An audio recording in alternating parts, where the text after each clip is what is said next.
The Raven by Edgar Allan Poe, 1845.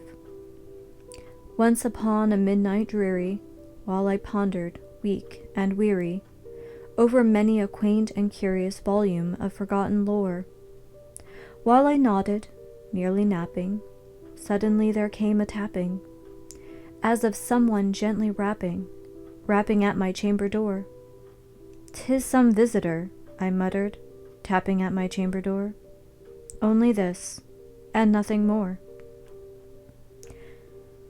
Distinctly I remember, it was in the bleak December, and each separate dying ember wrought its ghost upon the floor. Eagerly I wished the morrow, vainly I had sought to borrow from my books surcease of sorrow, sorrow for the lost Lenore, for the rare and radiant maiden, whom the angels name Lenore, nameless here forevermore. And this silken, sad, uncertain rustling of each purple curtain thrilled me, filled me with fantastic terrors never felt before, so that now, to still the beating of my heart, I stood repeating, "'Tis some visitor entreating entrance at my chamber door, some late visitor entreating entrance at my chamber door. This it is, and nothing more." Presently my soul grew stronger, hesitating then no longer. "Sir," said I, "or madam, truly your forgiveness I implore. But the fact is I was napping, and so gently you came rapping, and so faintly you came tapping at my chamber door, that I scarce was sure I heard you. Here I opened wide the door.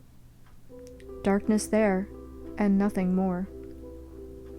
Deep into that darkness peering, long I stood there wondering, fearing, doubting, dreaming, dreams no mortal ever dared to dream before.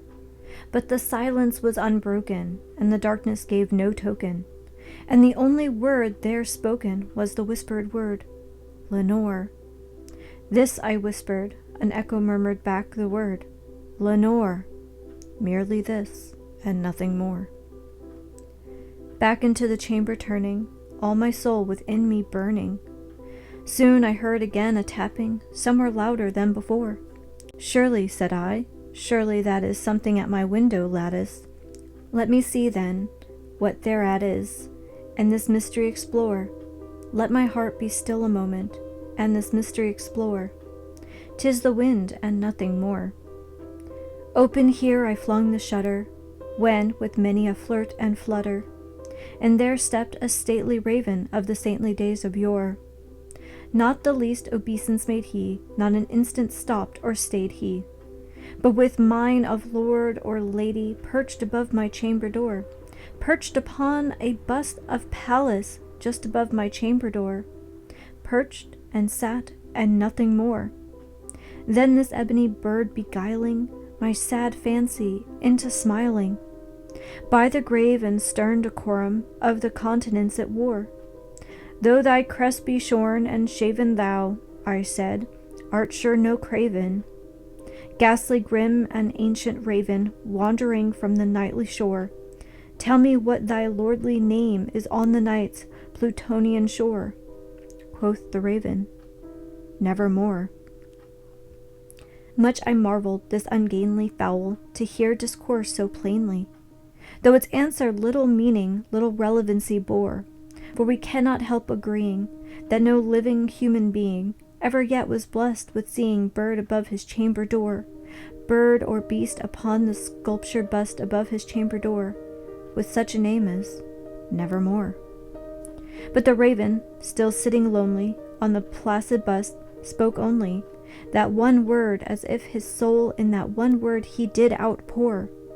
Nothing farther than he uttered, not a feather then he fluttered, till I scarcely more than muttered, "Other friends have flown before. On the morrow he will leave me as my hopes have flown before." Then the bird said, "Nevermore." Startled at the stillness broken by reply so aptly spoken, "Doubtless," said I, "what it utters is only stock and store, caught from some unhappy master, who unmerciful disaster followed fast and followed faster till his songs one burden bore. till the dirges of his hope that melancholy burden bore of never, nevermore. But the raven still beguiling all my sad soul into smiling, straight I wheeled a cushioned seat in front of bird and bust and door. Then upon the velvet sinking, I betook myself to linking fancy unto fancy, thinking what this ominous bird of yore, what this grim, ungainly, ghastly, gaunt, and ominous bird of yore meant in croaking, nevermore. This I sat, engaged in guessing, but no syllable expressing, to the fowl whose fiery eyes now burned into my bosom's core. This and more I sat, divining, with my head at ease reclining, on the cushion's velvet lining that the lamplight gloated o'er, but whose velvet violet lining with the lamplight gloating o'er she shall press, nevermore. Then, methought, the air grew denser, perfume from an unseen censer, swung by angels whose faint footfalls tinkled on the tufted floors. Wretch, I cried, thy God hath lent thee, by these angels he hath sent thee, respite, respite, and nepenthe from thy memories of Lenore. Quaff, O quaff this nepenthe, and forget this lost Lenore. Quoth the raven, nevermore. Prophet, said I, thing of evil, prophet still, if bird or devil, whether tempter sent, or whether tempest tossed thee here ashore, desolate yet all undaunted, on this desert land enchanted, on this home by horror haunted, tell me truly, I implore, is there some balm in Gilead? Tell me, I implore. Quoth the raven, nevermore. Prophet, said I, thing of evil, prophet still, if bird or devil, by that heaven that bends above us, by that God we both adore, tell the soul with sorrow laden, if within the distant Aidenn it shall clasp a stained maiden whom the angels name Lenore, clasp a rare and radiant maiden whom the angels name Lenore. Quoth the raven, nevermore. Be that word our sign of parting, bird or friend? I shrieked, upstarting. Get thee back into the tempest and the night's Plutonian shore. Leave no black plume as a token of that lie thy soul hath spoken. Leave my loneliness unbroken. Quit the bust above my door, take thy beak from out my heart, and take thy form from off my door. Quoth the raven, nevermore. And the raven, never flitting, still is sitting, on the pallid bust of Pallas, just above my chamber door, and his eyes have all the seeming of a demon's that is dreaming, and the lamplight o'er him streaming throws his shadow on the floor, and my soul from out that shadow that lies floating on the floor shall be lifted nevermore.